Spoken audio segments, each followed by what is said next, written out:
எனக்கு நிரம்ப யோசிப்பா இருக்கு இந்த விஷயத்த சொல்றதுக்கு. வீட்டுல போய் ஒரு கணக்கு போடுங்க. பயந்துர வேண்டாம். முதியவர்கள் நிறைய பேர் வந்திருக்கிறீர்கள். சின்ன பிள்ளைங்க போய் கணக்கு போடுங்க. பெரியவங்களும் போடும், ஒன்னும் பிரச்சனை. ஒரு வருஷத்துக்கு எவ்வளவு நாள்? எவ்வளவு நாள் நம்ம வாழறோம்?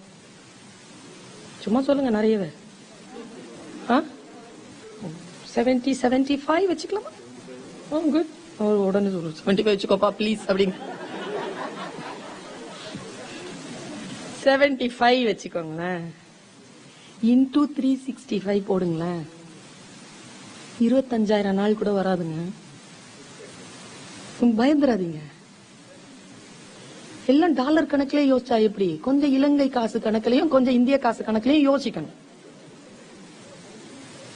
யோசிச்சா பயமா இருக்குங்க. 24,000 24,500 நாள் வாழ்ந்தாலே முடிஞ்சுதுங்க. 75 வருஷம் முடிஞ்சுது. அதுல இப்ப வாழ்ந்திருக்கிறதெல்லாம் கழிச்சிருங்க. சரியா? அதுக்கப்புறமா இந்த டிராபிக்ல மாட்டிக்கிறது, மழை காலம் வெயில் காலம் வெளில போகாம இருக்கிறது, உறவினர்களோட சண்டை போடுறது, தூங்குறது, டிவி பாக்குறது, சீரியல் பாக்குறது,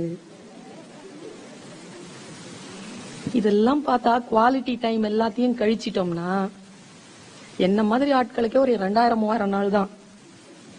நிறைய பேருக்கு போனஸ்ல ஓடிட்டு இல்லீங்க. நாள் இல்லீங்க கையில.